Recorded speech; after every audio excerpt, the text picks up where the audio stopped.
Welcome back to my YouTube channel. And for today's video, may bago na naman tayong tutorial na gagawin.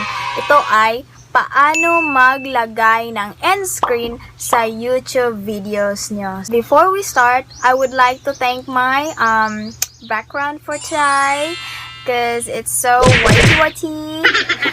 So nice. Nice.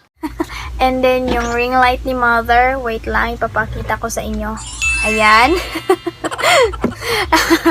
Yan yung ring light ko for today. And then, sa lahat ng nanonood sa video na to, hindi na natin to patatagalin pa. Let's start! Ayan mga katahong, pumunta lang tayo sa browser or Google Chrome ng app natin. Search natin dito ang youtube.com. Ayan. Pagkatapos nyan, sa right side, makikita nyo na may desktop site. So, i-active lang natin or activate. Ayan. Pag nandun na tayo sa main screen ng YouTube natin, channel, click nyo yung profile nyo. Click. Ayan. Ang tagal. Ayan. Then, pumunta tayo sa YouTube Studio. Pagkatapos nyan, nandun na tayo sa dashboard ng ating channel. Punta tayo sa playlist. Ayan. Content or ano yun? Content ng channel. Then, pumili kayo ng mga videos na gusto nyong lagyan ng end screen. So, nakikita nyo na may parang lapis dyan. I-tap nyo yan or click, select, or ganyan. And then, ayan.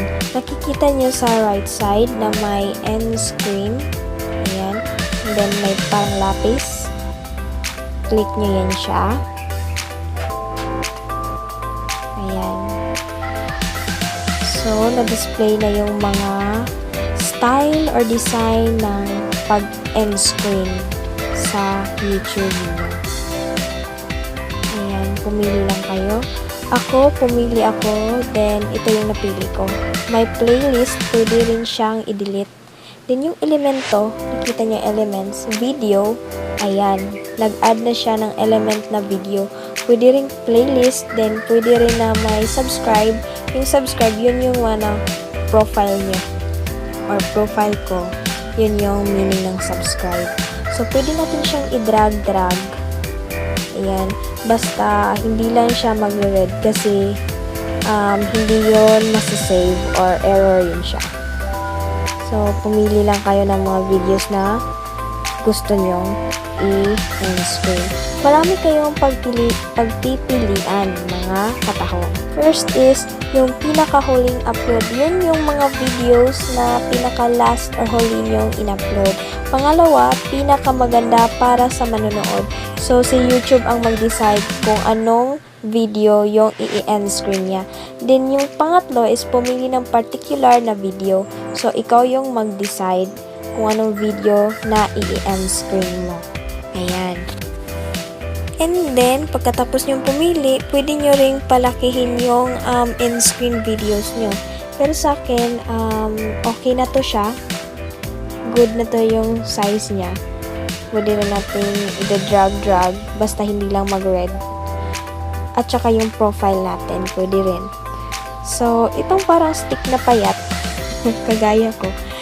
Yun yung mga timing kung saan mag-a-appear na yung end screen videos nyo. So, kailangan talagang familiarize yung time ng videos nyo para swak siya. Ayan, no. So, dito sa gilid, may set ng time kung saan mag-appear yung videos nyo sa hulihan. Talagang mahina yung connection ko, kaya pasensyahan nyo na, delay talaga. So, ito na nga, no. Si-set natin, i-click natin yung video na para, para, sabay. Oo, sabay silang mag-appear. Hindi delay yung isa or yung profile, ayan. So, dapat yung time nila is same time as Japan. So, ito.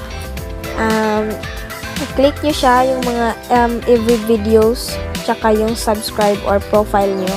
Click nyo siya, and then dapat same yung time. Ayan. Para maset kung kailan mag-appear yung video nyo pagkatapos ng vlog. Oo. So, ayan. Ilagay ko siya. Dapat same time lang, ha? So, ano ba yung time na yun? Ayan. So, lagay natin dito 5:10. 5:10:20. Ayan. Ayan. 5:10:20. Then, next video naman. Lagay natin 5:10:20. Dapat hindi bababa sa 5 seconds yung time nyo sa pagsiset. Kasi, hindi din siya i-accept ni YouTube. Or error siya. Hindi niya tatanggapin. Dapat mga 10, ayan, 10 seconds. Basta hindi bababa sa 5 seconds. Yan. Tinatamad si Manang. Ayan. Then, yung mag-subscribe, 8 Choice Vlog. Ayan. Ayan. 5:10. 5:10:20. Ayan. Katapos nyan, i-save. Katapos nyo ma-edit lahat. Ayan, save. Then, i-reload yung page. I-reload. Ayan. Ayan. Pagkatapos nyan, mga katahong, pumunta kayo sa YouTube application nyo. Ayan. Then, i-play lang natin yung video na inedit ko kanina. Scroll. And perfect screen. Then, fast forward natin. Fast forward. Ayan. No, ang bogol. Ayan. Ayan! So, thank you mga katahong. Yan na po yung end screen result. If you don't like this video, don't forget to subscribe. Don't forget to unsubscribe, unlike, and don't click the notification bell for new updates. I love you!